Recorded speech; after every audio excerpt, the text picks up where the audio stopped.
Good evening, everyone.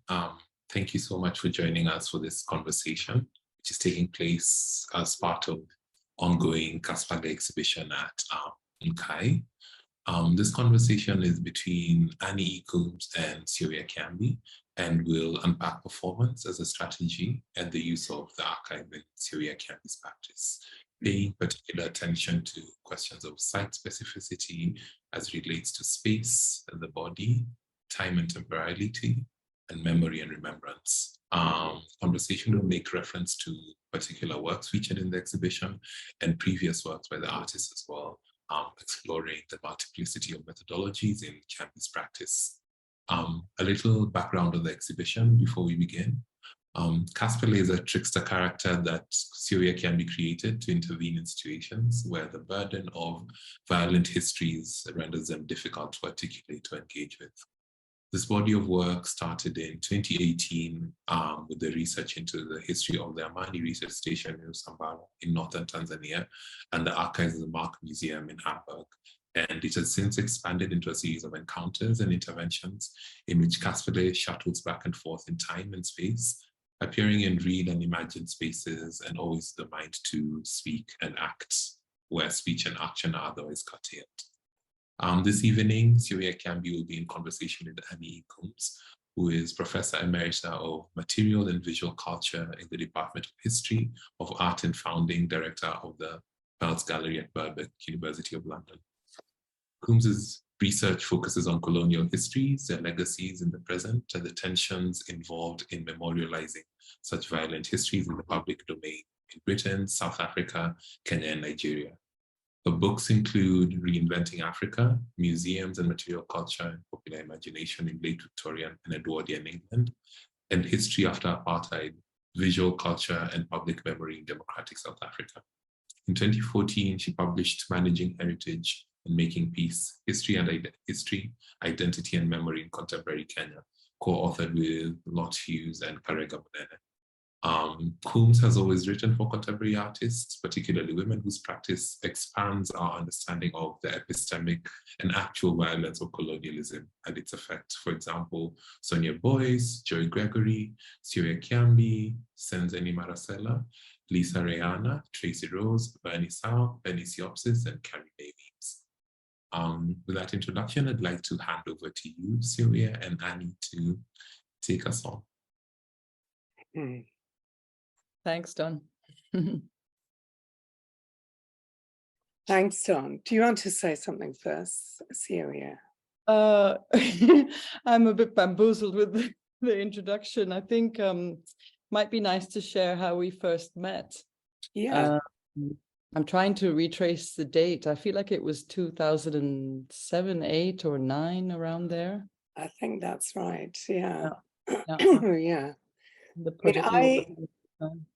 I just wanted to thank Nairobi Contemporary Arts Institute and Don Handa, first of all, for inviting me to participate, and you, Syowia, for suggesting that we do this together, and thanks to those of you that have turned up. I hope the link worked, because the one that I used that was sent out somewhere else, saying that it was for the 13th. Okay, I'm hoping people would just use the passcode. No, I think they might have clicked on it, but maybe. Okay. Anyway, we'll see. We'll see. We'll see. Now, I think your exhibition has just finished, hasn't it? The 20th of June. No, it's closing on. There's one at Listen Gallery, which is closing on the 24th. And then this one is closing on the 30th of June, so very soon. Oh, okay. Yes, yeah. 30th of June. Yeah. Okay. I also wanted to say, I don't know how many of you were actually at the other discussions. There have been a number of discussions of Syowia's work, and you know, any of you who've attended it have heard in these conversations that she's clearly a very generous and open collaborator. And, you know, I've personally always found it really a pleasure to work with you, and also really stimulating. You know, it's actually I learn things all the time, and it's a really interesting process for me. So I wanted to thank you for that. And I think you're right. We first met when I was working on that collaborative project that Don mentioned the book from, which began actually in 2008-9. So I think we really met quite early on. Yeah. And that project ended in 2013, but then we carried on meeting in various contexts. But I think, you know, what I was working on at the time was looking into what kinds of historical memory Kenyans wanted to keep alive at a time when the idea of a new national history was being discussed, as you know, many of you will remember, and of course later on a new constitution. But it was, you know, it was a really extraordinary moment for rethinking historical memory, which is actually what so much of your work is about, it seems to me. But also it was an extraordinary moment for expanding the role of visual culture. And, you know, you'll remember, many of you will remember the Nairobi Arts Trust Wonderful Amnesia Project. And I was associated with Jimmy Agonga, who was, of course, the curator of the Kenyan Pavilion, wasn't he, at the last Venice Biennale, which included Syowya's work. And our team were really just largely talking with veterans, men and women of the Land and Freedom Army and the Home Guard, together with younger generations of people who were part of the nationwide community peace museum movement at the time, promoting aspects of material and intangible heritage for conflict resolution in the aftermath of, although they started before, in the aftermath of the 2008 election violence. But at the time, I was really interested in how artists like yourself, for example, photographers like Boniface Mwangi, sculptors and painters like Katiana Gomba, and the Masai Mbili in Kibera, and also community video and filmmakers, Slum TV, Matari Slums Community Association, and multimedia artists like Sam Hopkins and Syowia. So how you all were engaging in actually history making of your own, right? And in some instances, mining Kenya's historical archive to reconfigure a kind of response, if you like, to the colonial and more recent post-independence past, and to rewrite those histories. So do you think that might be a good place to start? Yeah, I could share the PowerPoint we've done. Hang on a second. Because it was actually your, okay. Can I put this onto a different screen so it doesn't fit the window? Or how do you mean? Is it possible for me to see it without taking over the whole of my screen? I think so. You just like, you know, the green button that is full, you take the yellow button that is half full. I hope I'm explaining. Oh God, you should be able to see it and to see us right now with the way I've done it. Okay, that's what I'm not. That's what you don't want. So then if you go on the top, I can't see top left corner. My screen, top left corner, yeah. Which says recording. If you see information. Yeah. Yeah. Then there's a green button that's like a big screen here. No. And then there should be a yellow one. Yeah. Oh, click on that one. Does that work? No. No? It doesn't. Like, okay, so I clicked on the green thing and it got smaller. Yeah, I'm sorry, this is really not helpful for you guys, is it? This is why I wanted to do this before we got on. Before, exactly.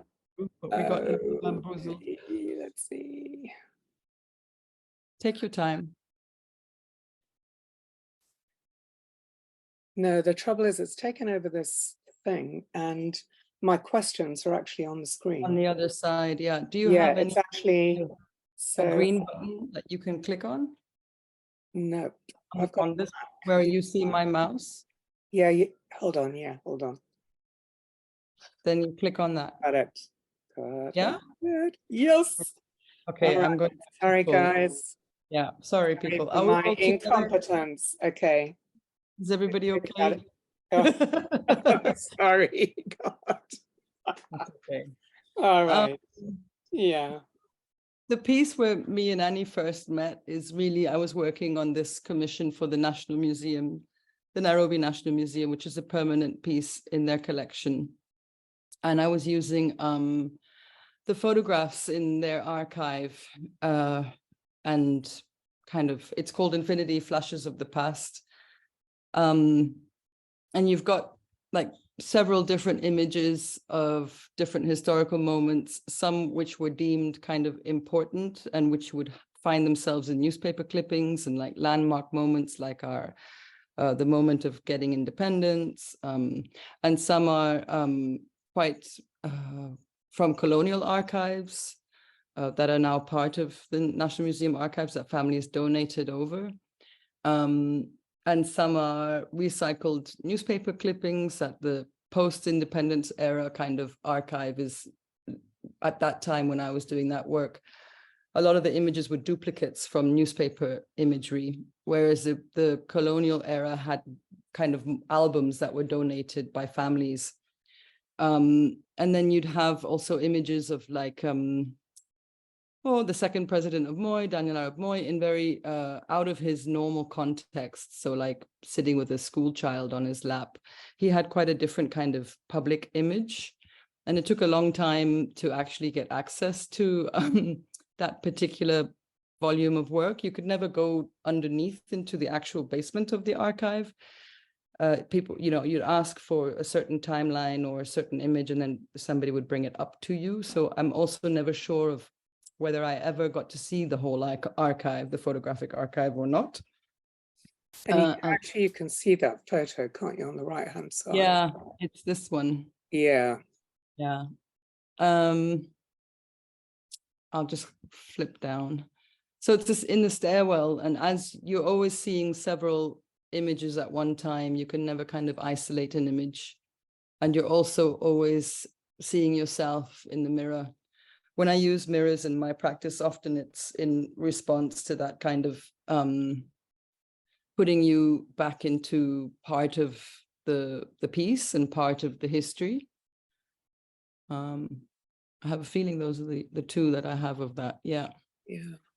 And this is a very strange, some of the images, I remember when we spoke, I had taken like notes of what was on the back of each photograph, or yes, I was going to ask you next that. to where the photograph was positioned. Yeah. And I always want to do the sister piece that you had kind of inspired when we first talked back in 2008, of like just the glass and just the text without the photographs, but with the same structure. It's funny because it came up again when we spoke recently in May.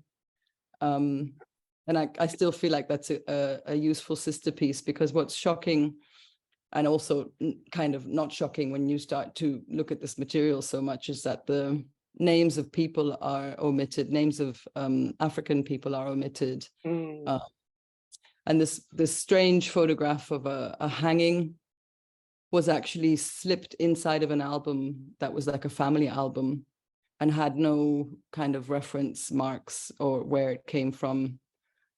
There's strange circumstances inside of what is recorded in an archive and what's omitted and how it's recorded. Yeah. So important. And I think the other thing that's really interesting about the points you just made is that it emphasizes the way in which actually the materiality of the archive, actually working within the archive rather than a digitized and already selective version of the archive. I mean, it's always selective in any case, but Yeah.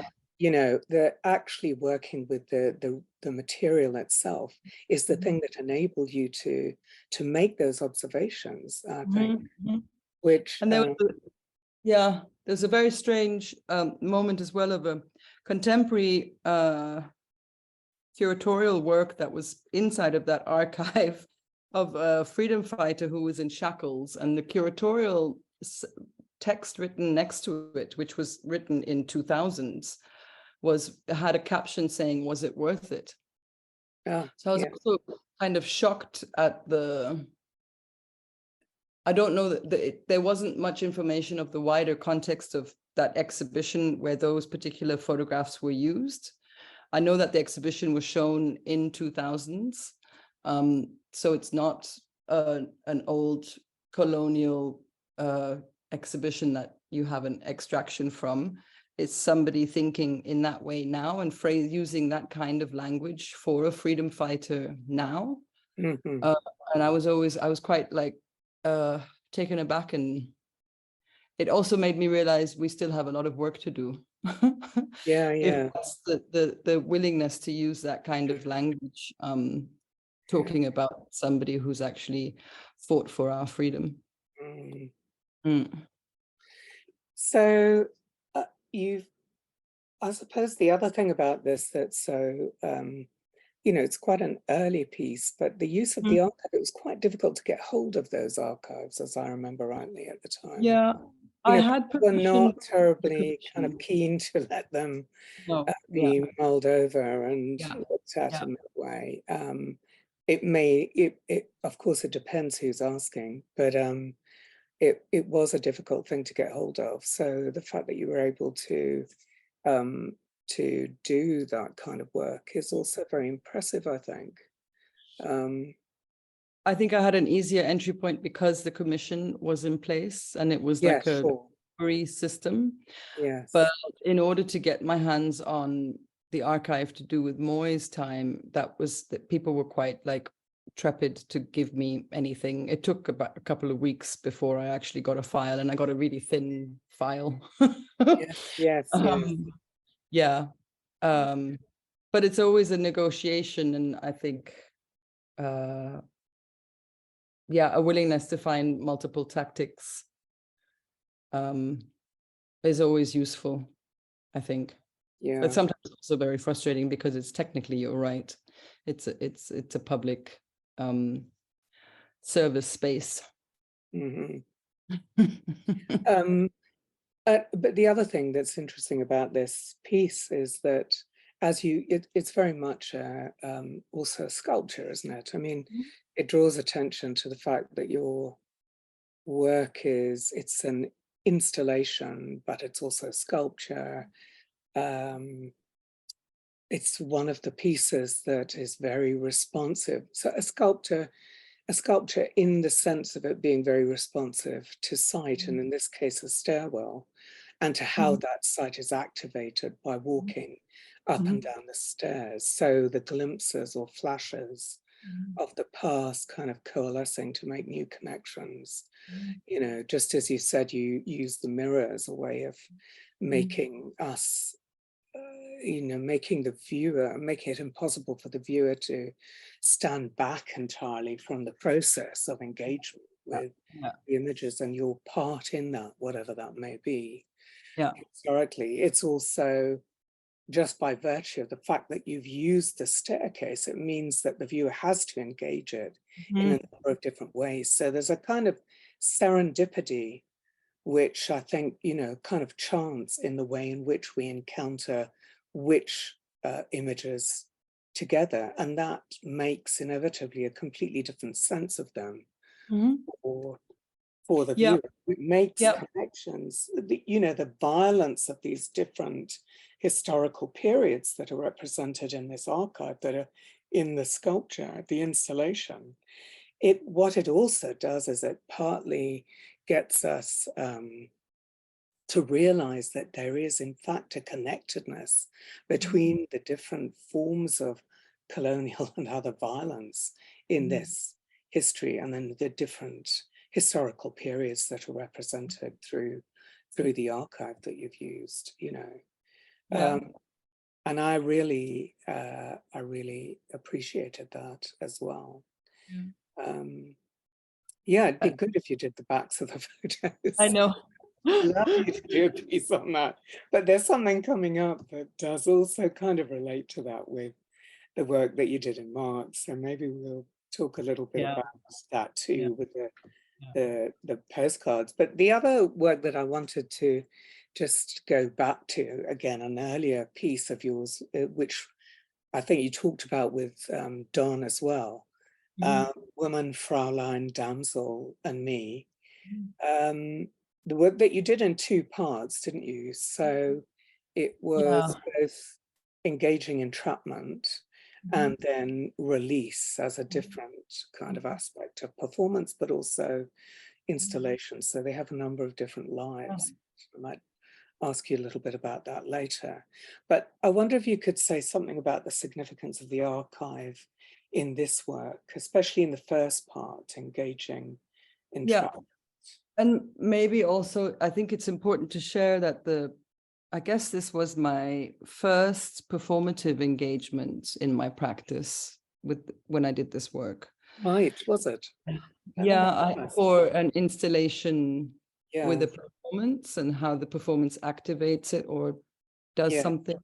That was the first time that happened for me in my career. The work I'd done before that was an installation scale, was actually about my mother's death, which was part of my piece that I did for my graduating show in university.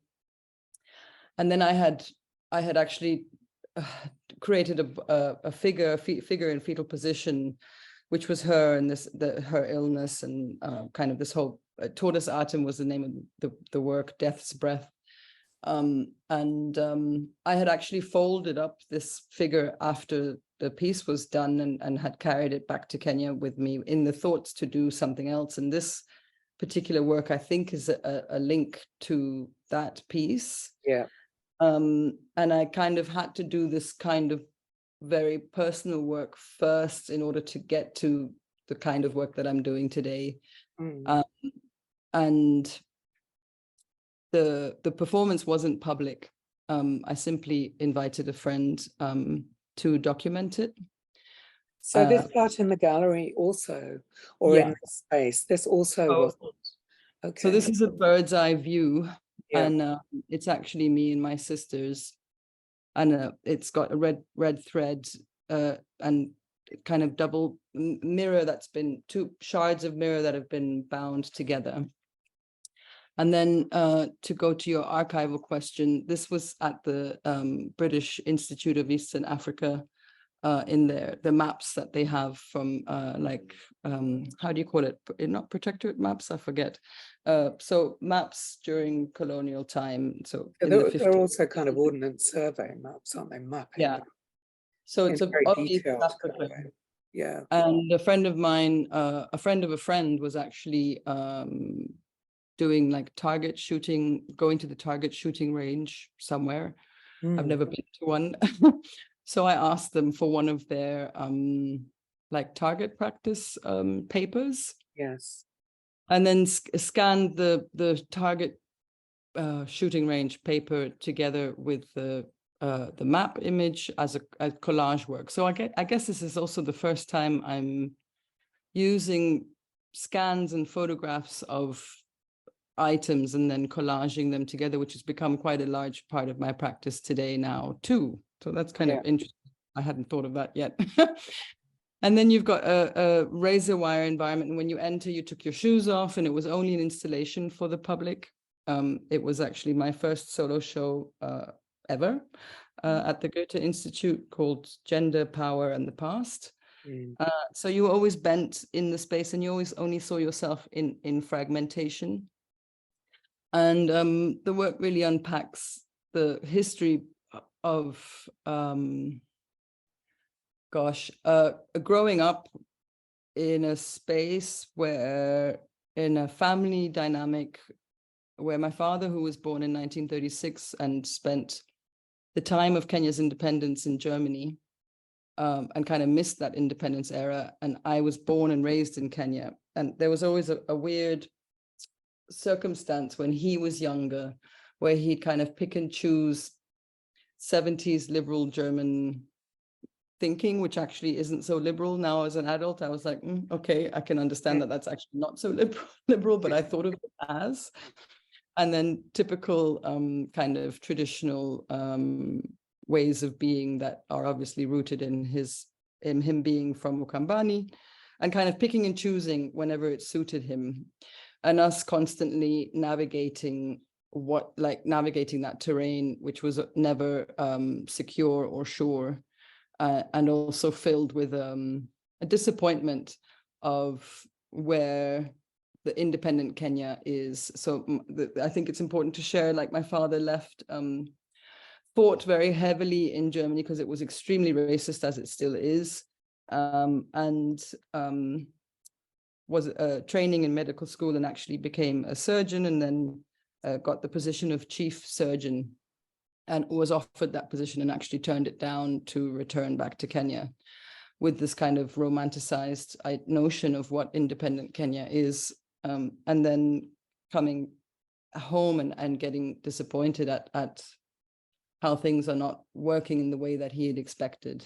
And his previous origins before he went to university was also in the world of the union and forming unions, to a point where he was kind of told, you're treading too much, and kind of changing the landscape in his domain, and not being able to navigate that as so clearly, and us kind of struggling with that.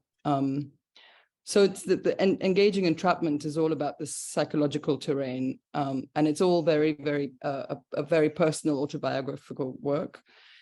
And then release was really just releasing us from that. And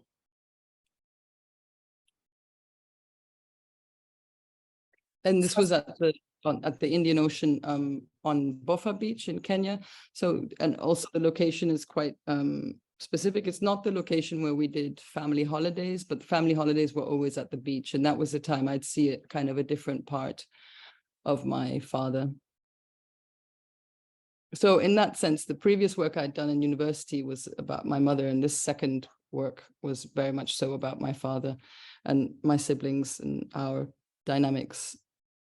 And then I think the works shifted quite a bit from the very staying in the autobiographical. The root is there, but it doesn't stay in that space necessarily. Sorry, I've jumped ahead. I mean, I think though, I didn't know, I knew some of the personal history behind this. And of course, a lot of people who are seeing the remnants of that performance in these photographs, they take on a different life. And even the performance itself, as you described it, and as we see through the photographs, have a kind of resonance which is beyond. So the images that you've captured and the way you've used them make it something that goes way beyond also the personal. For you, that's the sort of, clearly listening to you, especially talking about it now, it was clearly the stimulus for the entire piece. But actually what's also really clever about the piece is the way in which the images have a resonance way outside of the personal, so that anybody watching that is going to get a series of responses to it, which are personal to them, but also reach into that deep history. So it's it's very I think they're both very moving pieces, and it's extraordinary, I think, that it was so early on that you did that. And it's quite risky, you know. There are risks that you're taking with the images and the personal dimensions and the difficulty of those familial relations, you know. But and it's not all images, it's not all thought through either. I mean, when I made the rafts, is it rafts that the I made them out of wood, And when I was in the process of burning them, I was like, oh shit, of course they're going to disintegrate before I get into the water, right? It was just like some things were really not flushed through, but in a that very takes on a resonance of its own. I mean, yeah.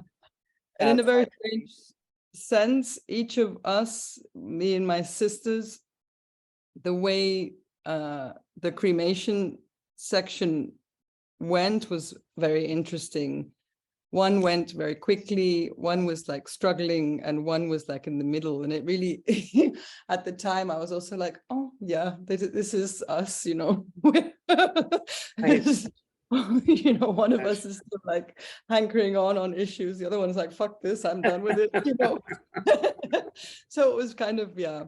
But I think a lot of the information I knew when I was making the work was not surface. I had understood the psychology of it, but I think the nuances in who my father is and why he is how he is has happened more for me recently, because I've been doing interviews. I have stopped for a minute, but I did interviews for about 1.5 years, and I'm supposed to finish. We got up to 2004.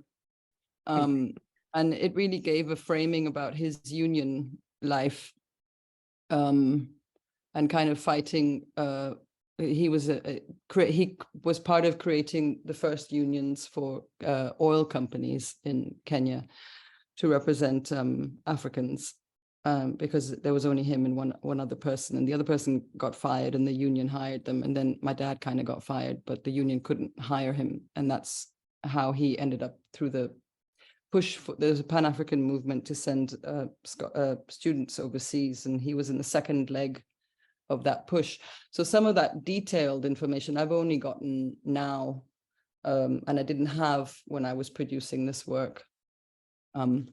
Yeah, it's just also, I think, a connection to like the living archive. And I made a decision not to video record our interviews. They're all on audio. okay. Yeah, but there's something also about I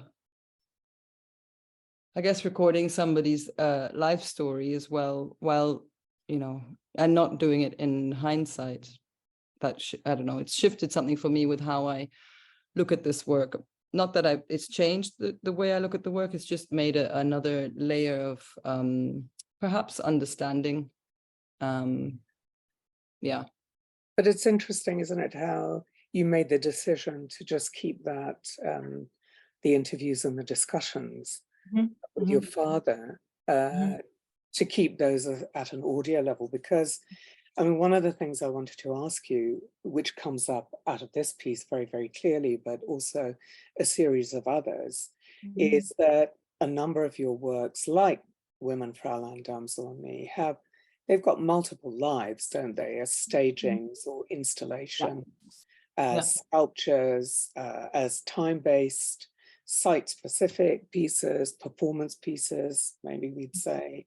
And of course, they also have exactly what we're looking at now, a filmed and photographic record, which obviously then takes on a life of its own. And so, I mean, you know, I wanted to ask you a more general question, but it also relates very directly to what you just said about your decision not to complicate the kind of information that's provided by the visual, and the contradictions that are at play, and the multiple levels at which they work. And so the voice has a kind of purity in a way, if you just listen to the voice, and that enables a different kind of focus, a different kind of concentration. But I wanted, you know, all of these different aspects, lives for your work, they each have their own kind of integrity as a work, don't they? As we'll see, you know, when we revisit your performance as the last thing we're going to talk about, KASPALE's Playground, at the end of our discussion. But I wanted to know if there was something particular and distinctive for you about each of these different incarnations of your work, you know. Do they each achieve something different for you? Oh, yeah. photograph, the film, the, you know, the form, A the f- time base, the yeah. I wish I had that word. There's a friend of mine who I was editing with called Maximus, and he has a name in the music, Fugar. oh, you mentioned that when we were talking. It's such a good Yeah, name. yeah. Is So it to do with fugal things yes, and coming and coming back and leaving and coming back yeah, again? yeah.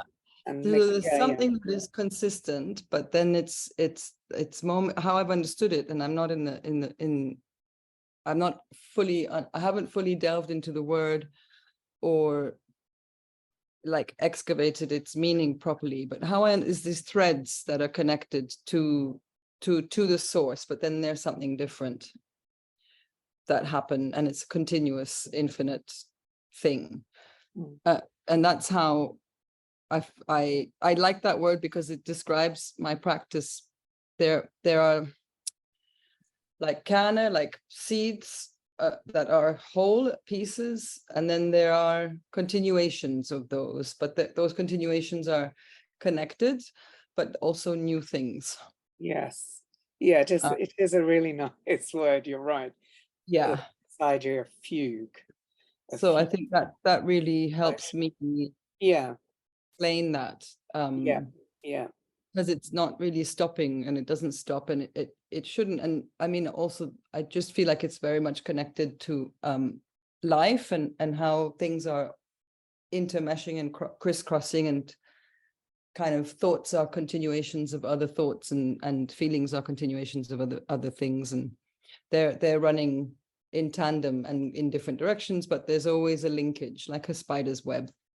But in terms of this idea that your work, you know, it has these different lives, and people, audiences and viewers, people who are engaging with it, are going to engage with it completely differently. If it's a time-based, site-specific performance, if it's a series of photographs that we're looking at from a distance now, if it's a film of a perhaps or a filmed aspect of the work, or a sculpture, something that perhaps moves but perhaps doesn't. I just wondered if those different lives actually allowed you to explore different aspects of the themes that you wanted to work through. Are you aware of the distinctiveness of ways in which performance delivers for you as a working process, something very different to sculpture, to an installation, No, I think I'm hyper aware of the material, and that process and the material being distinctly different. I think what is connecting is the topics and the themes are reoccurring. Sure. And I think when I'm using photography, it feels often like a sketch form for me. Yeah, that's interesting. I think a lot of the things I do have a not theatrical keeps coming up in the sculptural elements and in the way that I arrange things, and in the formation of things. There's this, I think what I've discovered recently that's become more conscious for me is that sculpture seems to be the foundation rock. In one way, like and a lot of what I'm using in the performances and in the installations I've made myself, or designed, and there's the materials do change, but the themes tend to be consistent to a point that I get irritated. Sometimes I wish I could just, be a bit less burdened with the topics. Yes. And less burdened with the historical, the continuous of being continuously pulled back into working with historical material, which is just keeps on arriving for me in that way. And I've been challenging myself to try and get a drawing practice in the morning that's not in the head. It's just doing and putting it away and not thinking too much about it. Yes, yeah. I think more recently, nature has really come into the forefront for me. I think it's the exploration of mangroves. And the exploration of mangroves is now my new, like, pretty long-term direction, which is both curatorial and in the making and I think that's going to be a very long journey, because I just had a discussion with someone last week and realized, oh, this is really, I know where I'm going. Because sometimes when you have a solo exhibition, you're like, what's next? And it's like, oh, but I would like to dig deeper into the mangroves. I think I spoke about that last week as well. Yeah. Yeah. So I just want to go back to this idea of process that, you know, you've been talking about, and you've talked before about the fact that you often make your work in pieces. And, you know, before, when you were talking, I think the last week with your German colleagues, I think you were, or maybe it was in the one with Don, I remember you kind of talking about it in terms of making a virtue out of necessity, you know, that you don't have any space, so you have to do it that way. But I'm not sure about that. You know, I actually want to say that it seems very much that your practice is exactly as you've just described it actually to us now, that it's a kind of cumulative practice where the artwork develops as part of the process of making, which is not to say that there aren't as we've seen already, even in these very early works, very deep kind of senses of history going in there and on there in relation to your work. So so it's responsive to site, location, time, and material, and that makes it, I think, as you said, a very much an organic process. And you know, in a way, I think of writing a bit in the same way. Writing for me is it's a tool to think with. So I might start with something I really feel I need to talk about or write about, and then ideas and connections develop out of the thought process, which comes through the act of writing itself. And, you know, in an earlier discussion, you talked about the German term verflechten, this lovely word meaning interwoven. I think you described it interwoven, intermeshed. And I really like the way you work and think through making and feeling affect, you know, through process. So I just wanted to say that it's a process that I think reminds us very much that we all hold so much experience, but also memory in our own bodies, you know, this deep somatic memory. So when we talk about intuition, it's actually, and we talked about this yesterday, it's actually knowledge. It's about the accretion of lived experience. It's often talked about in rather disparaging terms as women's intuition, but it's not a vague notion at all. It's actually a deep knowledge. And you know, if that doesn't sound too essentializing, it is a deep knowledge, and a lot of your work works with the body specifically in relation to and with that deep knowledge. I think that is what's going on. It's the accretion of lived experience. So I wanted to ask you if you could say a bit more about working in stages and sections as central to your practice, and then we'll maybe get back to the body later. What you think it adds? Complicated, Annie. This is why I like talking to you. Because we were talking about Rosa's relocation. It's you see, that's the thing with Rosa's relocation. It was also an opportunity. So this is from 2015. Yeah, I don't know how. I think necessity is there. There's something maybe about opportunity as well, and unpacking that. So I put in here fracture just to give people a reference, because Rose is a character inside of fracture, and we're not really going to talk much about fracture, but in terms of memory, the photograph, so sorry, I backtrack a little bit. There's like 5 different moving images in this work. You can't see the back bit, sorry.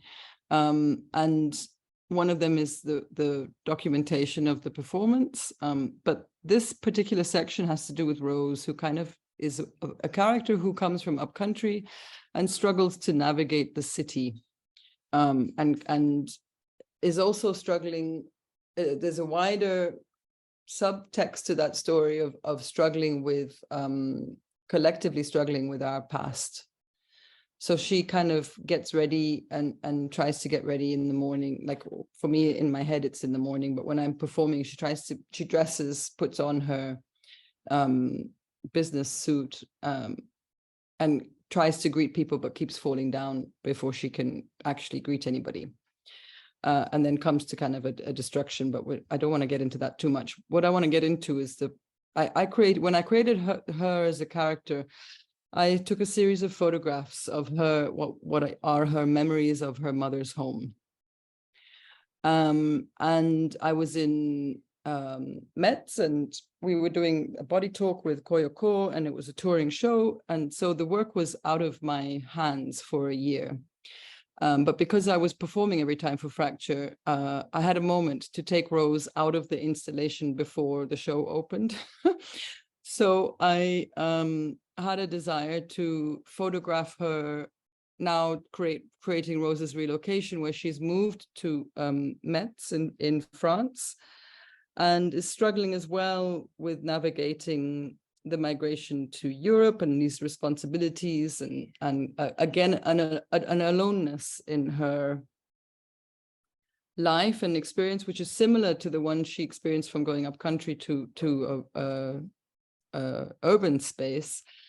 But it was again a chansical thing that I had access to the costume and therefore access to her, and then did these photographs inside of Metz. And maybe just to explain one step, the Rose's relocation images are photographs that are inside of Fracture that I took of her memory of her mom's home, and then photographs the photographer took of Rose walking through the city, and then collaged. So the same collage process that I was using back in 2007, 2008 is now become kind of a very comfortable material process for me.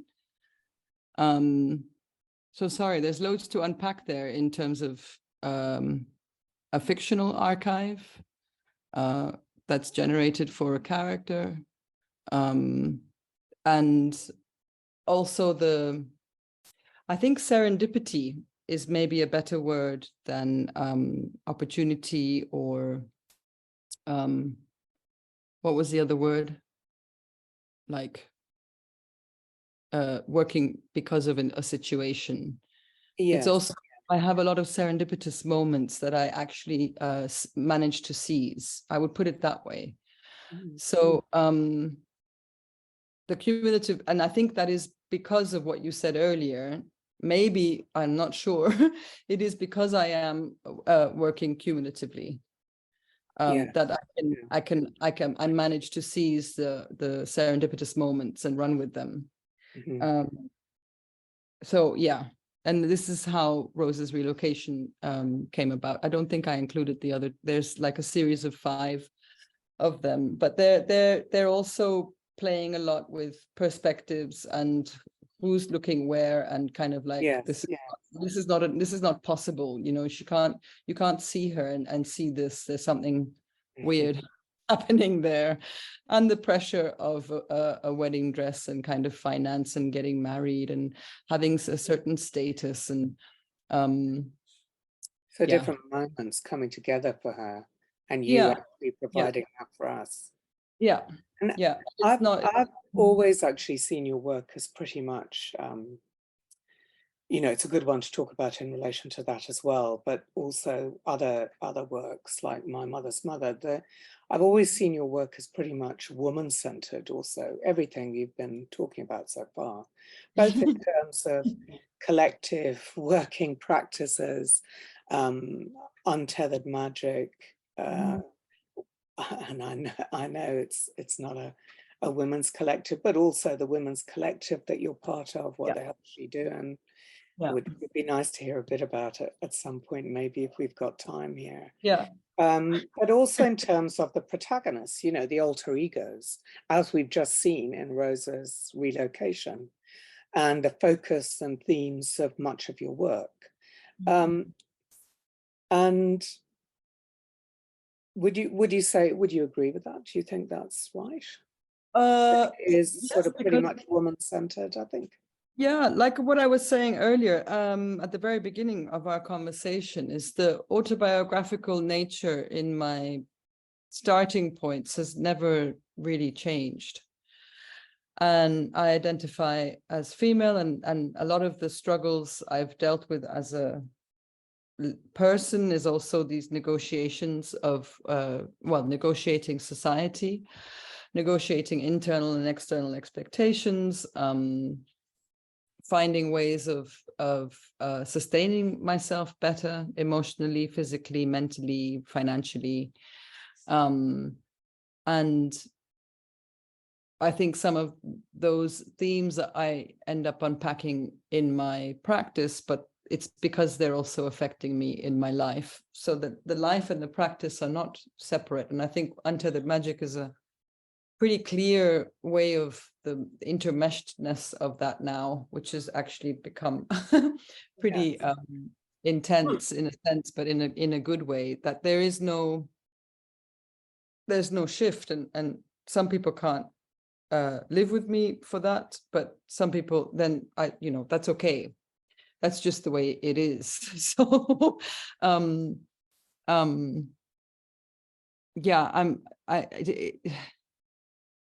like I said in the film that was shown at the beginning before we started, art is my breath.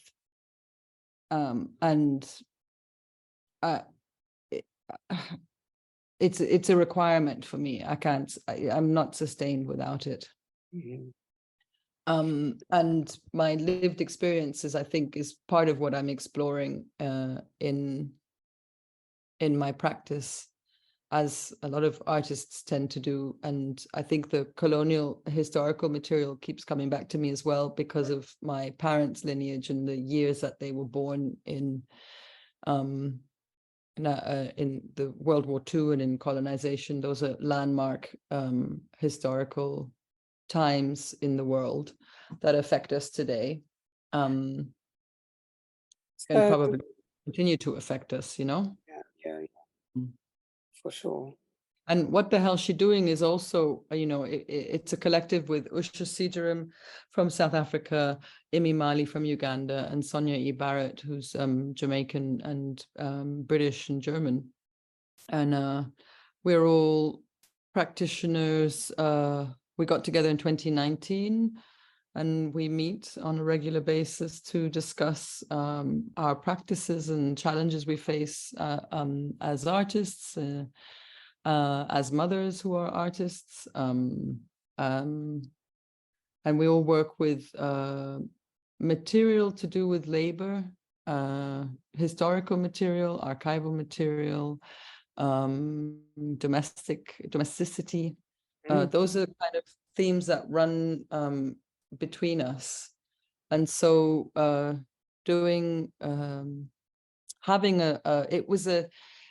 guess it was a time in my life when I was also very consciously looking for support structures that I couldn't find in my immediate surroundings. Yeah.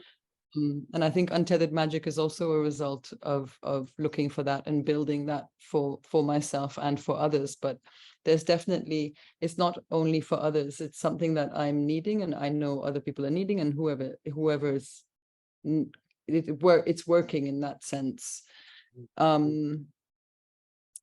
Yeah. And so it's also very good to speak with practitioners who are mostly based in the same geographical regions, who are also categorized by the art canon in similar difficult ways that don't actually explain the nuances of our practice, that don't necessarily want to go into the labor of unpacking our practice because it's too much work. Or it's not a quickly commodifiable thing, and we are living in a capitalistic environment. So there's a language, how to navigate language better, you know, finding words like monocultural violence by Fred Moten has been enormously useful for me, instead of just referencing colonization, because actually it's wider than that. And, you know, spending the time with other people to find language that works better for what you want to talk about. Yes. Yeah. Yeah. Mm. So if it might be possible to say that your work is grounded in a series of feminist principles, however you define that, how is this feminism actually inflected and formed differently as a way, well, as a result of both being Kenyan and of mixed heritage, and by the fact that you work and exhibit your work within both an African context on the continent, but also in an international diasporic context? How does that affect the kind of yes, it's a bit of a big kind of question. Very no, it's actually very complicated, because it is, of course it is. You don't have I think we're yet to find I think I don't even want to go into like African continent because it's massive, but I think in my immediate geographic location, I think we're building towards finding a framework. You see, oh shit, there's many things happening here. So there's the North American feminist movement, which was heavily rejected on the African continent, and also heavily rejected by African American women, because they were not acknowledging the racism element. Yeah. And that happened ages ago. Yeah. And there was a rejection on the African continent because of also the connection to feminism as motherhood and womb bearing, and that's how you define yourself as a woman, which I don't know which years that was happening. I feel like it was as early as the 70s and 80s still, and maybe even 90s. And there's been resistances against this. It's not that there has been no resistances. That's not true. I haven't had the time to unpack that territory properly, because it is vast. And then I think for my mother's mother, which is this teacup work, which has, so I was invited, it was a very strange constellation. It was sociologists who invited me from Bayreuth University, I forget the full name, Advanced African Studies, something in Bayreuth, which are in affiliation with Iwalewa House. And Iwalewa House had the exhibition called FAFT, Future Africa Visions in Time. And they were very focused on a middle-class milieu. And I was like, oh, okay, I'm actually interested. What am I actually interested in? I'm actually interested in women, and I'd be interested. It's difficult to even define the parameter of like now middle-class milieu. I picked women who were mothers like me, who were middle class or upper class, depending on, like, I had trouble with the definition of this realm and how to define that and how to identify that. And I interviewed women in Frankfurt, in Bayreuth, and in Nairobi initially, and later on in Kigali, which is another leg of our story. And there was a kind of an assumption that that women in Nairobi would be having more stories of being suppressed. And what came through in my research, that wasn't my assumption, that was an assumption I felt that was coming at me from the sociologists, who were white male for the majority, and German.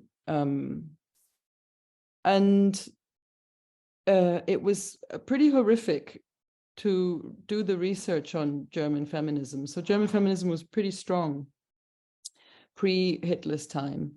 And then it got very quickly, it fell apart, and it never really got its footing again.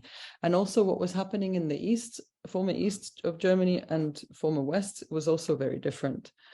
So the work doesn't get into that, but the research part of what I was doing when I was creating the work got me there. And I realized from the interviews I'd done, there was a lot of, only one woman was actually quite content and happy with her life.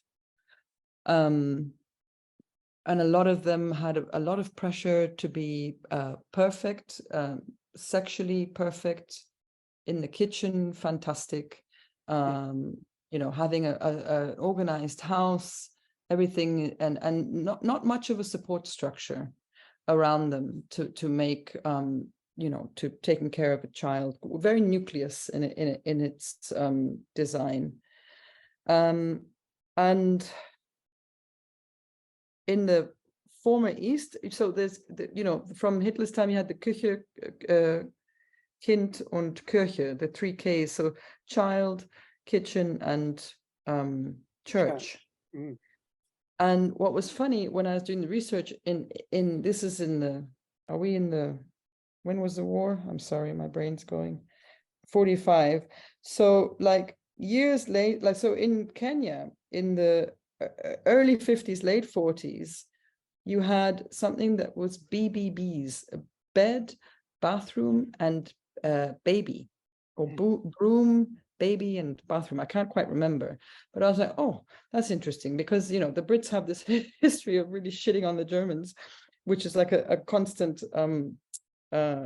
active propaganda, even though the atrocities in terms of the colonial realm are actually very the same. There's no difference, I don't think.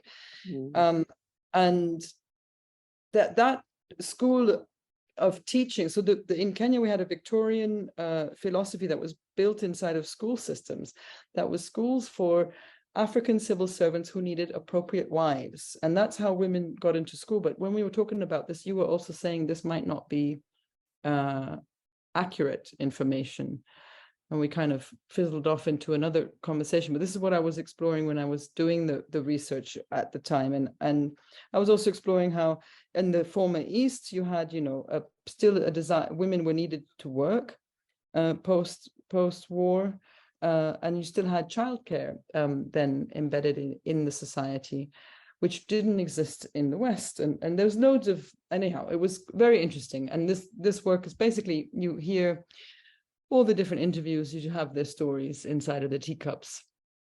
And the interesting thing with the context is the show traveled in a couple of countries, and the curator from in Rwanda, from Kigali, Gloria Igabe, asked me to include voices of women from Kigali. And that was I was a happy offering. I was very excited to do that. And so there's another layer that's been added to the work. I don't know if my thing is actually isn't answered. part of this also that the interviews that you're that form the basis of what people are listening to in the teacup are also, I mean, you conducted them with women in different contexts. So Kigali, and Windhoek was going to be Joburg, Nairobi, as well as Bayreuth, right? Yeah, exactly. So Nairobi, Bayreuth, and Frankfurt and Kigali. In the other 2 cities, Rose's relocation is what traveled. Right. And did you get feedback from this? I mean, was there different feedback in the way in which people, you know, interacted with this and understood the narratives of the women? I think I didn't kind of do like a data gathering activities. When the show was on in Nairobi, I wasn't even in Nairobi at the time. Okay. But in Kigali, Dancer actually moved with the work, as was a desire they had, and they asked me. I said, "It's no problem. I like it." And there was a lot of curiosity, but I don't have an actual like reading of the feedback from like curators or visitors in that sense. Yeah. I think what's interesting about the work is when you're in the spaces, you just hear, and when you pick up one single one, it's a singular story. Yeah. Yeah, but more, I don't know. Yeah. So shall we, I'm aware of the fact that, I know we're running out of time and your work is so rich. There's so much interesting guys. stuff here. Shall we hop a little bit? Yeah. I mean, maybe we could, instead of, because I also really want us to get to the final performance piece. Now, I know that probably a lot of people in the audience here were part of the audience, I'm assuming, for the actual performance, but some, I but don't know, but not all. So, okay. So the next section was going to be sort of asking you about the work you've done in and with, intervening in really alienated spaces really burdened by history, and a legacy of, let's say, classificatory logic, that certainly in the past reinforced colonial violence. So, for example, in previous discussions, and this is some of the work that you're running through now on the screen, you talked about the postcard work that you made as part of a collaborative exhibition exploring and exposing the histories of the Omani Colonial Scientific Research Station in Usambara in Tanzania in 2018. And this, of course, also relates, to your use of the Historical Material Archive. That was at, the exhibition was held in Hamburg in the former Ethnographic Museum, now renamed, as is the case with so many former ethnographic museums, established under colonial rule in an attempt to disengage from their foundations. So in this case, Barbara Plankenthaler has renamed it Museum am Rottenberg, Kulturen und Kunst der Welt, so Culture and World Art Museum, which often people do. And if I remember rightly, there was a performance element, wasn't there, here, which mobilized KASPALE, your trickster figure in the old great lecture theatre of the Ethnographic Museum. And so I'm so glad also that you showed us some of the photographs where KASPALE intervenes in the postcards, like actually many of the postcards that would have been in the very first installation that we looked at, that you did, in fact, part of that colonial archive. And what comes across here is this, and I love this idea of intruding. You called it an intrusion, which is a much better term, actually, and much more fitting for a trickster figure, isn't it? Humorous, naughty, positively disruptive, right? So how does KASPALE, in terms of the performance in the lecture theatre, this old rate lecture theatre, how does KASPALE activate the space in the present, and what did that space represent for you? So maybe we could just move to that and then move to the I think I'll give a very quick context. So the invitation was to work in the Mark Museum, but I didn't want to extract stuff from Tanzania into an ethnographic space. I found it too violent. And I think those thoughts were the starting point of creating a trickster character, an idea of an intervention. And I'll jump to here. Yes, because this is where they begin, isn't it? Yeah. KASPALE begins here, right? I just explained, so when I was in Tanzania, I was asking the question to some lab technicians who were working in Amani, which was a research station built by the Germans in 1902, which is now still operating in Tanzania, but it's a kind of abandoned. They've moved down to the base of a hill. But it's not really abandoned because it's used as a botanical, they're still connected to a botanical research space. And I was asking the question about imagination, of imagining what Tanzania, what it was like in 1902. And I couldn't get a straight answer. People mostly spoke about what they had heard about or what they had experienced. So I was trying to look for a kind of a connection to the imagination, and Makonde came to my mind, and I was thinking of the Makonde sculptures more than the ones I was familiar with, which were all these, several figures embedded into one kind of part of a log. But what the curator Marika Spath showed me was a series of masks that were Makonde masks with a kind of a vague label of Tanzania ? Mozambique ? So normally I'm not drawn to masks at all, but this particular one I was like, ooh. And then I started sketching, and the character kind of came more to life. And I think I can work with it because I've made my own mask. I don't think I could ever use this particular mask or existing masks in a sense. And I was interested in the character being gender fluid, having animalistic and human abilities, having extrasensory abilities. And the lecture room, I'm going to jump there, was the first kind of space I played around in KASPALE. And for the Amani exhibition, we didn't present anything to do with KASPALE in the lecture room. This lecture room existed pre-university time in Germany, so it was the first place where ethnographic teaching took place, and therefore where race classification took place. And it's still used as a lecture room today. So in KASPALE, I've got to move my faces, sorry. There we go, that's better. In KASPALE, in the lecture room, they're cheeky. I haven't really, I was exploring the body movements. I was exploring the cheekiness, standing on the tables, walking through the space. Not quite sure where that's going. And the exhibition was obviously coming to a head, and the curator Marika was like, okay, now what's the actual, what are we actually producing, right? And I said, okay, this is complicated because it's not ready for this. And one of the ideas I had was to have multiple projections throughout the entire building of randomly KASPALEs popping up here and there, but there was no budget for that. Oh, yes, that would have been good. I know, that was my first thought.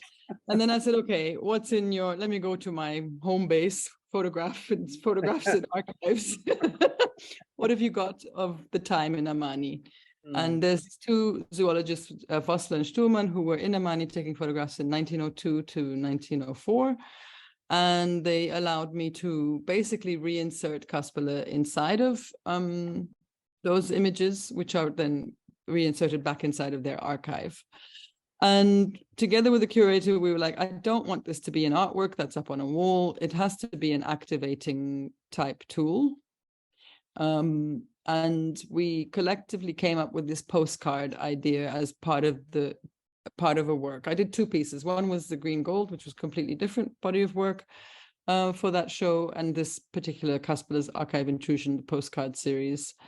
And we had a bunch of questions that were kind of as open-ended as it could, to get people to start to think about their involvement and relation with colonial history in that time, and also with the museum and what they think about it, and kind of the difficulties of the space and the difficulties of the show. The show was itself quite problematic. And just to share with you guys, this was so they sent me all the responses, and I still have an opportunity to work with this. And, this is, the top bit is in Kiswahili, more I love Tanzania, blah, blah. And then it's what's Baslabas too, is what are you babbling about? And these are three different people. And then the next one is writing, just because you don't understand doesn't mean you can't ausfallend. I don't know what that is in English. You don't have to be so disgruntled in a sense. So I just thought it was a very interesting exchange between three people who probably aren't next to each other at the time. They're reading and responding, and so it's an interesting, it's like the bathroom where you write your graffiti in the toilet and you don't know who's read it and who's written what after, and you come back a couple of days later and you find another comment on your comment. And I like that. And that's how we kind of dealt with the problematics of KASPALE not being ready to intervene inside of the space properly, and the budget's not aligning for that type of intervention. And this was kind of the solution to it. So when you, can I just sort of clarify, when you, because one of the things I was going to ask, but we want to move on to the final performance, I think, is this idea of legacy, you know, because artists are so often brought in to do the critical work of unpacking and exposing these institutions, which have often very foundationally violent histories in relation to the colonial context, specifically in Germany and all over Europe and the States, for example, but also actually in Nairobi. I mean, that's actually how the Corendon Museum, which became then the National Museum flagship in Nairobi. So, you know, these histories are very long-standing, and there's now a very long history of artists coming in and responding to, of artists' intrusions, to borrow your word, into ethnographic museums, intervening, intruding in an ethnographic museum or collection. So there's Lotte Baumgarten, Unsettled Objects, which he did in 1968-70 in the Pitt Rivers Museum, Fred Wilson, 1992, Brooke Andrew, Lisa Rehana, and just recently Marina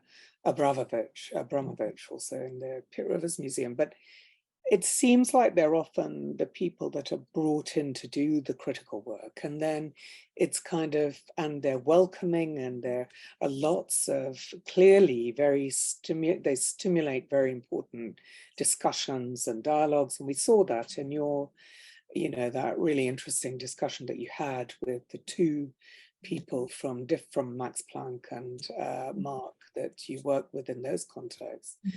And clearly incredibly generative sort of experiences for everybody involved, but then it's sort of often back to business as usual. So I just wondered, did I understand you correctly when you said, well, so there wasn't enough money, there wasn't a budget to do what you actually wanted to physically not the idea KASPALE in various contexts, but are these photographs then in fact a kind of legacy, because KASPALE will be there when people look in the archive or not? Okay, so that's really nice, I think. Like when they're looking through the archive, they will then, you know, he'll pop up.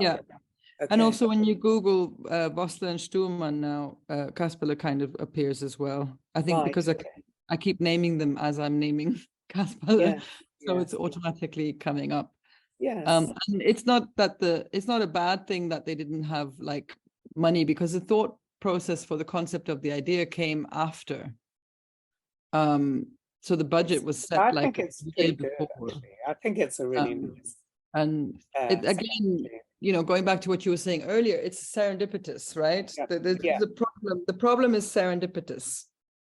So I try and look at them in that sense. So it creates opportunities, actually, that you hadn't thought through, but because there's a limitation on what you can do, you then realize, oh, I can do it this way. And there is this legacy, which is what I was going to ask about, you know, that so often is not there, and there it is. And there was something else I was going to say, but anyway, so with KASPALE's playground, so this is the last thing. I know that John is wanting us to wrap up, but I just think it would be really, really nice if we could just talk a little bit about this. You know, we've talked about some of your earlier work, which engaged with, and that's what I was going to say, actually, just about the KASPALE trickster figure popping up in the archive when researchers are not expecting that to happen, because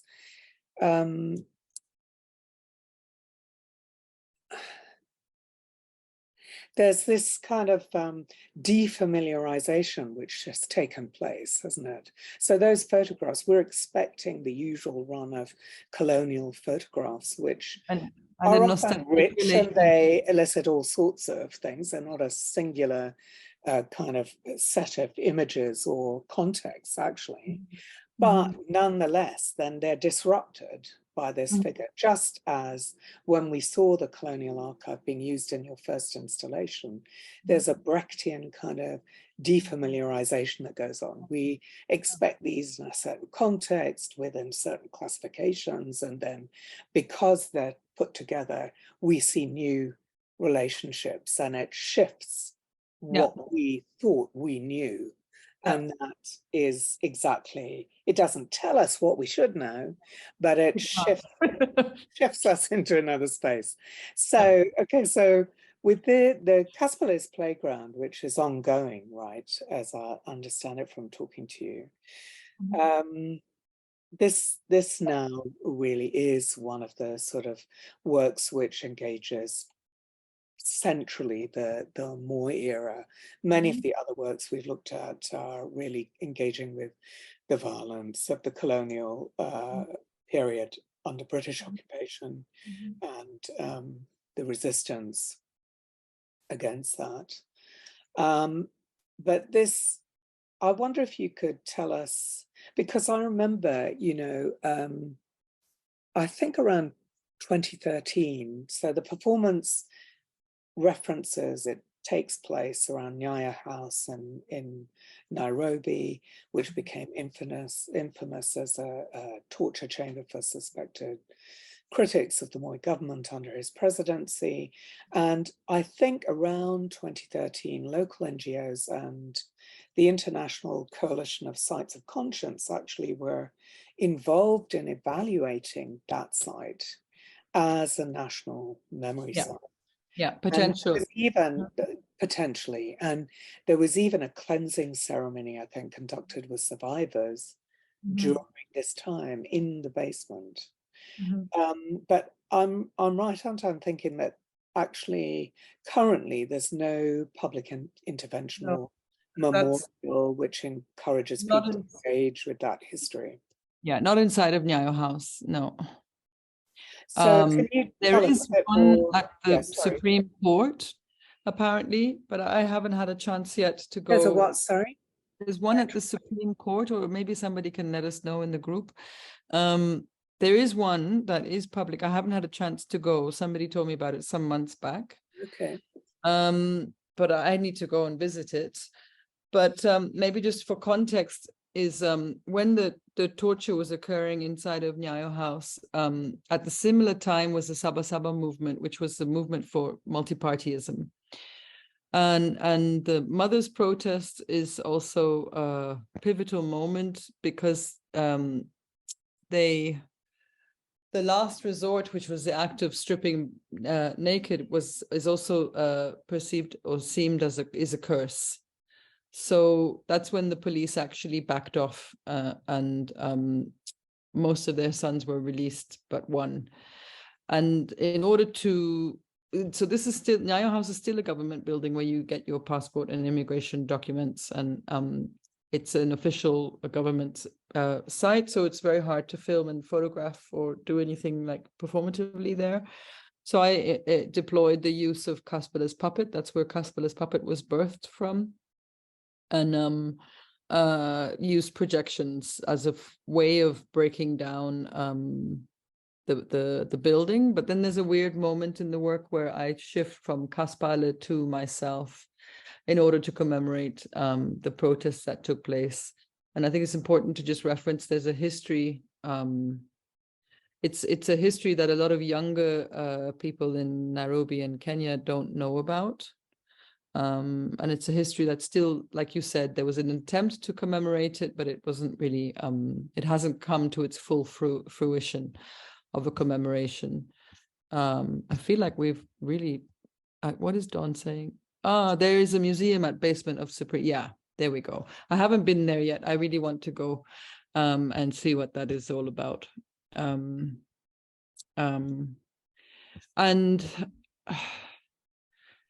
Yeah, there's again. Can I just ask you? I've just looked in the chat now, and but I might let.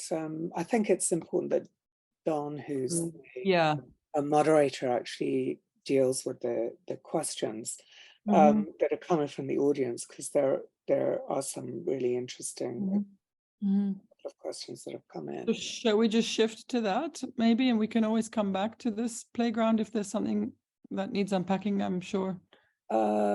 Yeah, let me just ask you the one thing, because, Yeah. well, there are two things really. You know, there's a kind of time-based and performance art has, you know, as you know, a very interesting history in relation to gender issues, and it was taken over by Western feminists in the 80s and 90s as a way of working that they thought would enable greater agency and control over how their bodies were viewed and the kinds of sexualized prism through which women's bodies are so often seen. And your performance mobilizes, this particular performance mobilizes the historical archive. And in this case, as you've described, a displaced and really occluded history. And your own body is mobilized as both itself and masquerading as KASPALE. But There's how a shift do there. these two bodies work together complementarily or in another way? And also just the other question I had was about audiences for your work, you know, because so much of the work relies on a historical understanding of place and location. And I just wondered to what extent or how well this particular piece would travel in terms of the context that you want people to understand. When we were talking, you were saying something interesting about how you realize that using text and voiceover and narrative became something that added something that was necessary in a certain way. So just those. Yeah, it's two things. One is very interesting. The performative, so the switch. So I don't know how it happened even in the process of the making of the work, but it was very natural for KASPALE to go, and it's actually the closest point of me performing as me, not me having created a character to perform. I'm commemorating the mothers' protest.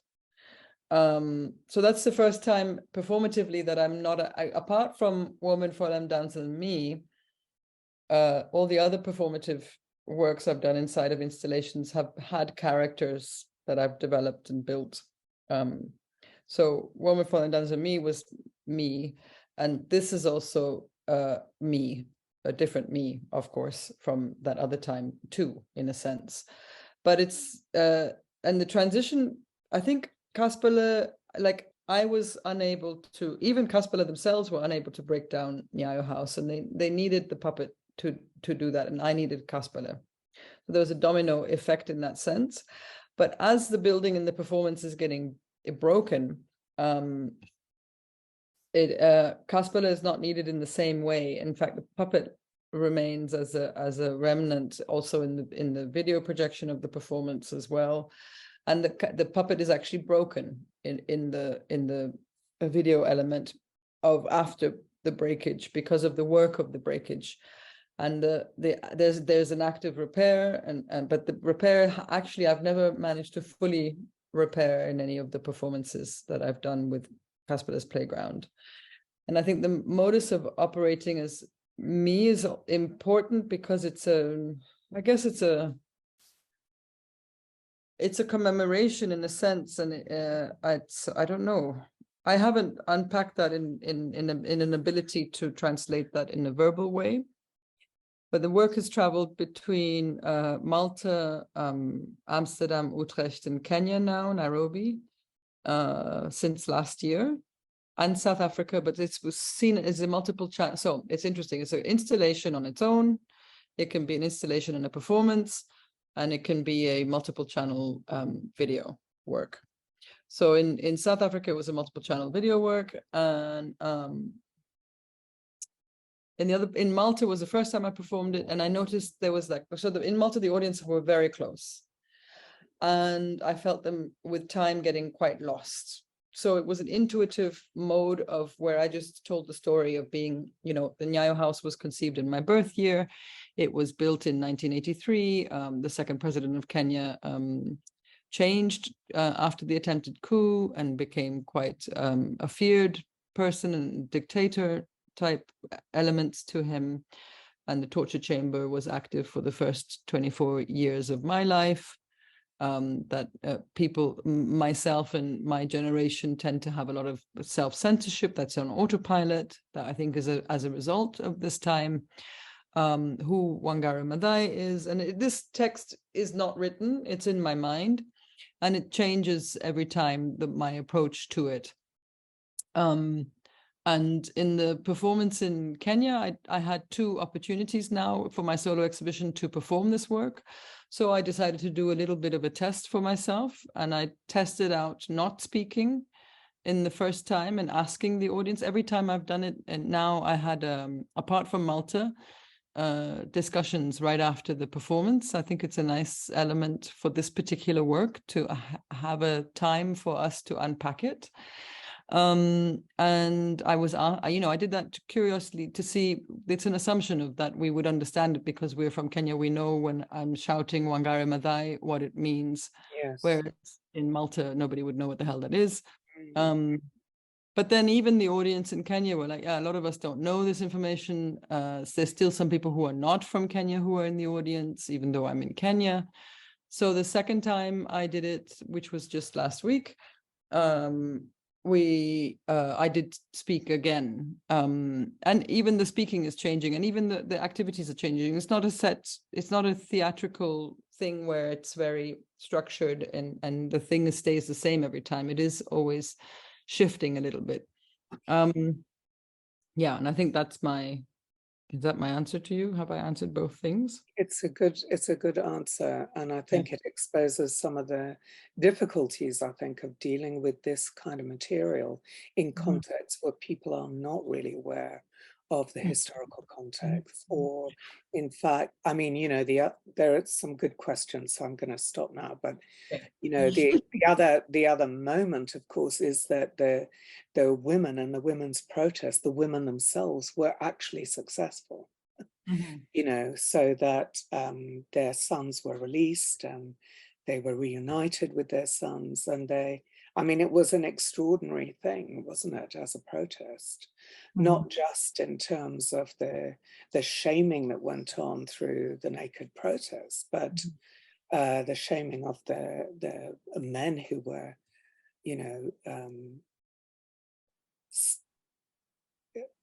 stopping their work, but actually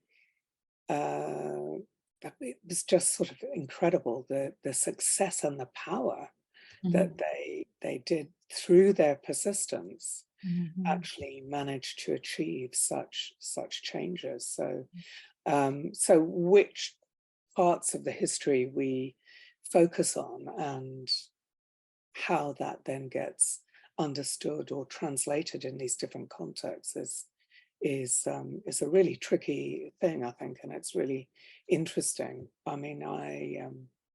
So listen, Don, there are some very good questions here. Yeah. As I said, I just looked at the chat. So shall I read them out? Do you want me to read them out? Why don't I do that? Or do you want to do it? I think you should do it. You're the moderator. And your own question as well, you must do, right? So actually, thank you so much for this conversation, quite illuminating. So we have 2 questions from different people in the audience. The first one has to do with Syowia, this history of dealing with colonization as a subject and looking back. Has there been a point at which you've done something that you felt has contributed in some way or another to the continuation of this violence?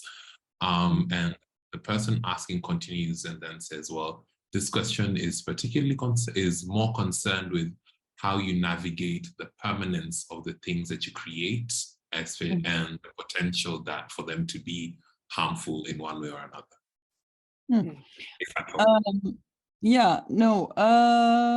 It's a good question.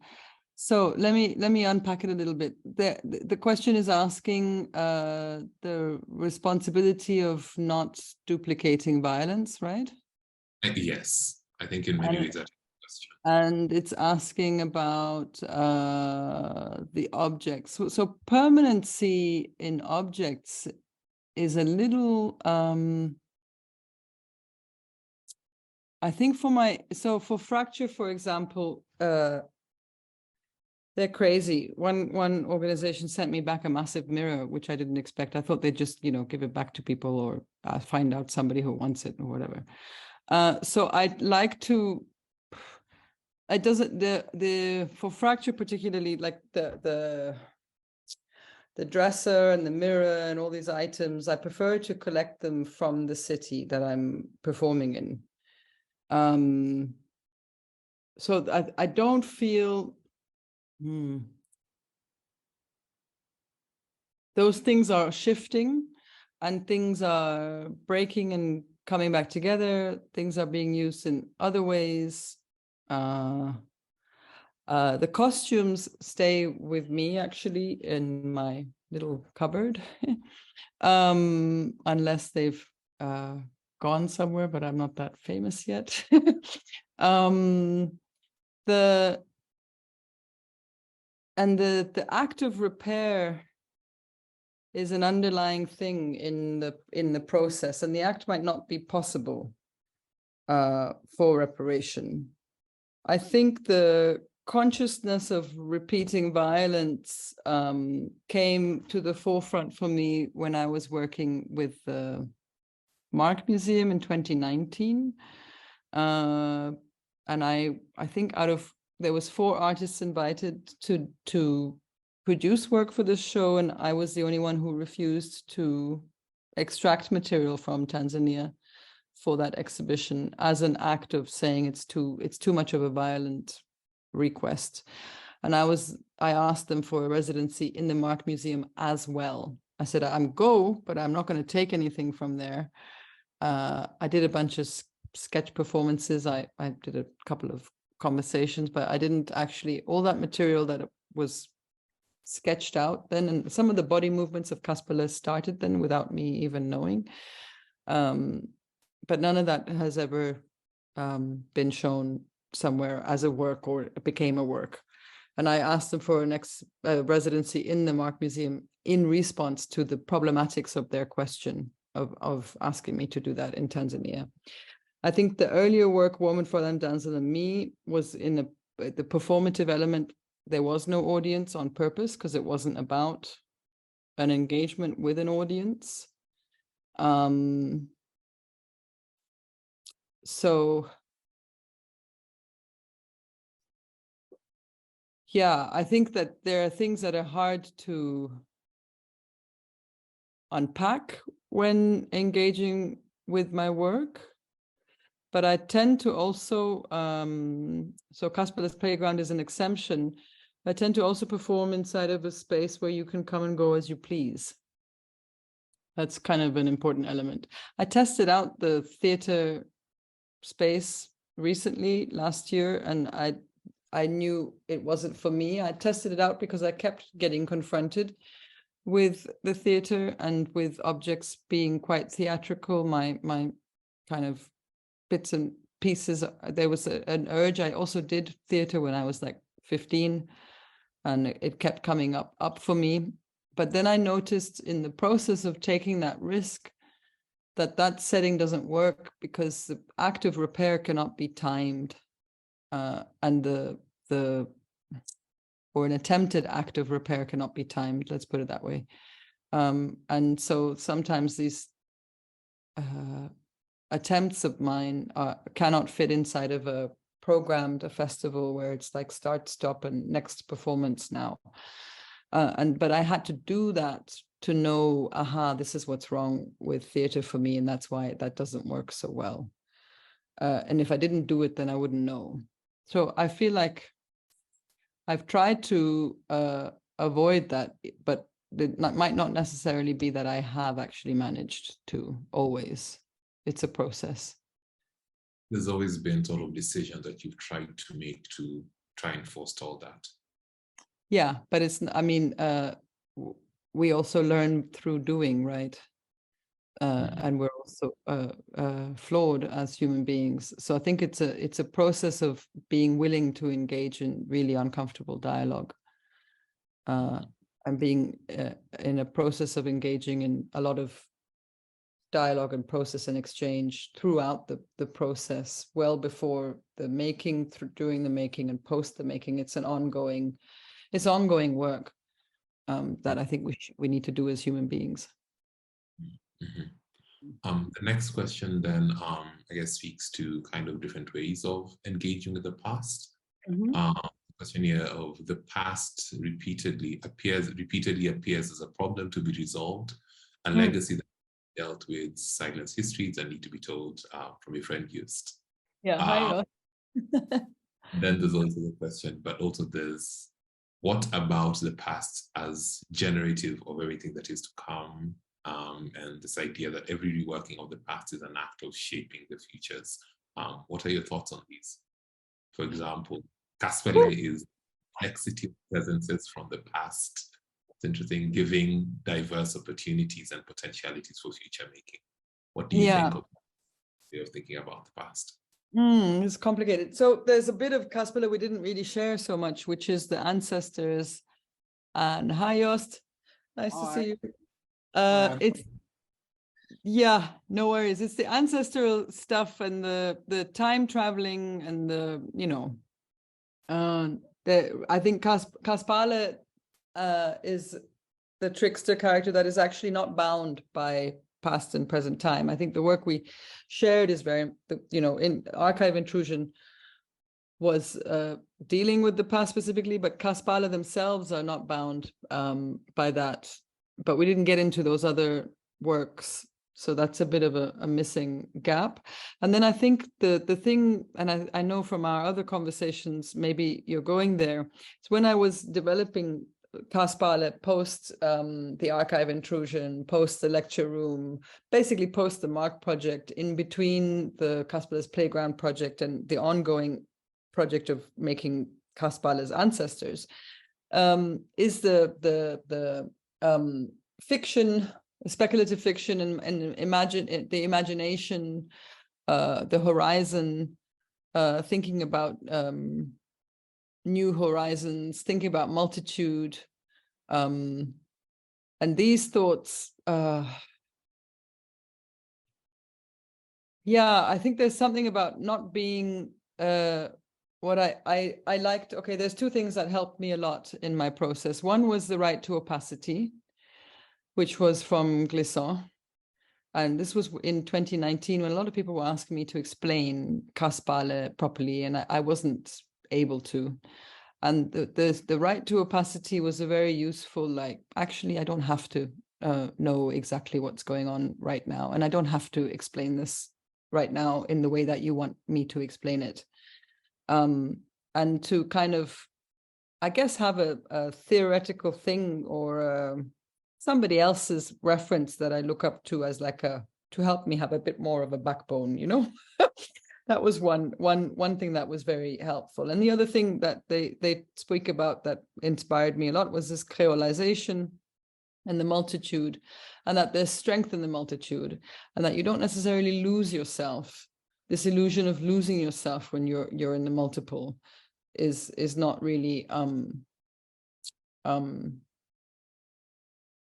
is not really it. And I think also it's helpful for me to, I guess I was also at the time, this is 2018, 2019, unpacking the nuances of my identity and not navigating them in the way that I was expected to navigate them. So I was thinking about referring to my identity as Germanic and Bantu in response to some of the conditionings that were being placed on me. I was, and there was something comforting inside of the understanding that multitude is strength, and also I think some ideas, the illusion of a single nationality, that thought has been coming from a long time back, that we are actually, we've always been moving, we've always been migrating, we've always been cross mixing. And this boundary and this idea of a boundary and the idea of a nation and being national is a construct as well that is like, you know, if I had known that when I was much, much younger and people are like, oh, you're special because you're mixed race, I would have been like, actually, no, we're all bloody mixed race. What the fuck are you talking about? So there's like, which is like, you know, something we forget. And also even in today's time when people ask me, you know, where do I come from? And then I ask the same back. And they're like, isn't it obvious? I'm from Kenya. I'm like, yeah, but you know, you might have parents from 2 different tribes, and those are completely different things you're navigating. Just, you know, there's not much difference between, the differences between Kamba and Kikuyu culture and German and Kamba culture, just as vast as each other, right? So I think all of those thoughts, there's something about a desire to, and I don't know if it's new horizon, but it's to make a new horizon. I feel like I have to understand what are the parts of where I'm coming from, what are the constructs that are being created, why are they being created, in order for me to navigate them better. And I think that's maybe my attempt in answering you, and maybe the fact of making KASPALE a time traveler beyond the linear is also an attempt of breaking from that as well, in a sense. I hope I've answered you. I'm not sure. Can I come in? Am I Yeah, please do. Yeah. Okay. Because it's complicated. Your questions are always complicated. it seems to me that one of the beauties of KASPALE, as you've just described and as we've talked about so often, is that what KASPALE or KASPALErs are kind of saying is, there is an obsession out there with fixing and categorization and stabilization, and fuck you, right? Fuck you, because, you know, the fixing and the stabilization, the categorization is always a kind of a violence. And it's more than that. It reveals the insecurity of the person who's doing the fixing. And that actually, you know, what we really need to do is kind of feel sorry for these people who are so obsessed with categorization and fixing the past, fixing the future, fixing identity, fixing gender. I mean, why do we need to fix all this? And really, all it does is reveal a kind of almost obsessive compulsiveness in human behavior to fix everything. And KASPALE, therefore, by not fixing everything, opens up all these potentialities of what could be. That's kind of what I mean. Like, I guess my point is that there's so much work on the past, and the past often ends up becoming this kind of heavy thing that we're dragging around with us. But if KASPALE, or if the past is not tied to a linear time, but reappears everywhere, then the past is no longer a thing that you drag behind you, but rather a door you can walk through, or an opening, or a possibility. Which defies all of those categorizations. That's kind of what I was thinking, but let me shut up there. No, yeah, thanks. And I think the other thing is, I think for me, the thing I keep coming back to as well is an attempt of a repair that's not really possible. I think we spoke about that some time back, or it was in the last conversation. I can't remember anymore. But it's I think we have to, I guess it's my naive desire of continuing to try something that might not be possible, but maybe that's also okay. But I think the act is actually bringing about the information that is sometimes been hidden on purposely or by default. Yeah. We've gone way over. I'm sorry, guys. Me and Annie know how to we go talking for long. I think, having dealt with those 2 questions, perhaps any finishing remarks from yourself or from Annie? No, I'm just super appreciative. I'm always, over the years that I've met with you and have been talking with you, Annie, it's such a pleasure to keep on talking, you know. And we can have a couple of years that pass and we haven't spoken, and then we do, and it's like, you know, 3-4 hours, and it's like as if no time has passed. Yeah, that is good. And you really make me think about what it is I'm doing and help me, I guess, think in other ways. And I just really appreciate that process and that relationship. It's fantastic. And obviously, Don, you're lovely, and you're now my long-term thinker, whether you like it or not. I had told Don after the last talk that he's also one of these curators I'll be talking to forever, whether whether he likes it or not. But I think that's something special, and it requires time and care and a desire on both parts to continue talking and growing. But I really do appreciate that, and yeah, and of course to Nkai for opening up the platform for us to do this. Yeah, that's I don't have other things to say. Fantastic. I just want to thank you all, actually. And it's always just such a pleasure working with you. Here we are.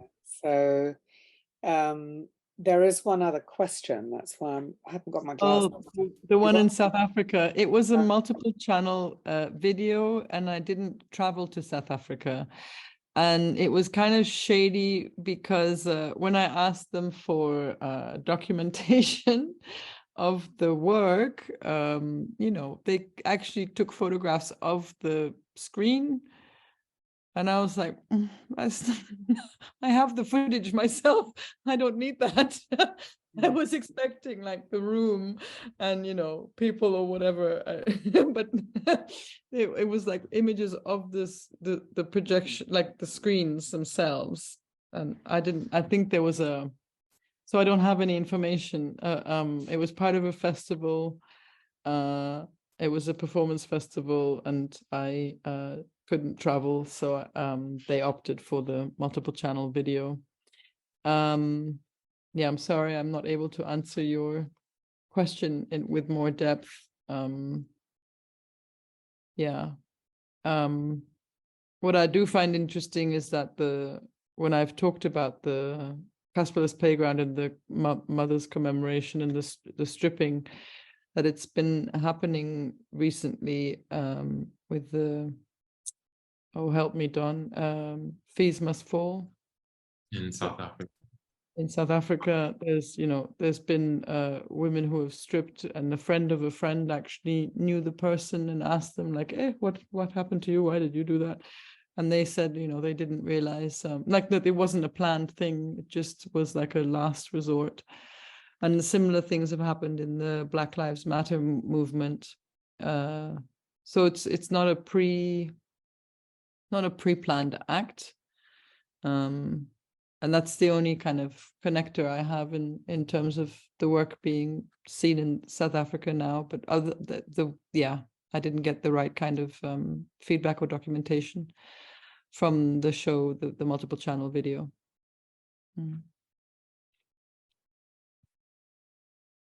Okay, and I think if that's all for tonight, for this evening, what I'd really like to just say is thank you. Thank you so much to Syowia and to Annie for this conversation.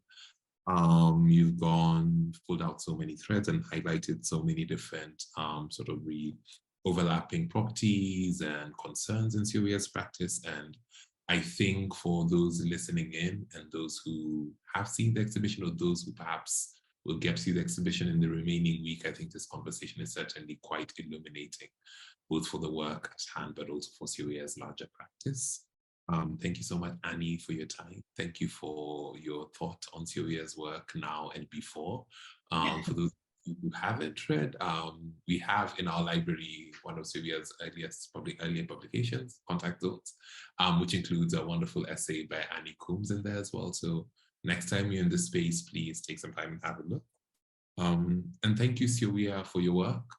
This being sort of one of the final public engagements within this exhibition, I think it's worth to say thank you from myself and the entire team at Nkai for your generosity, your grace, your patience. You've been such a steady presence through this entire process, and it's been truly an absolute joy working with you on this exhibition.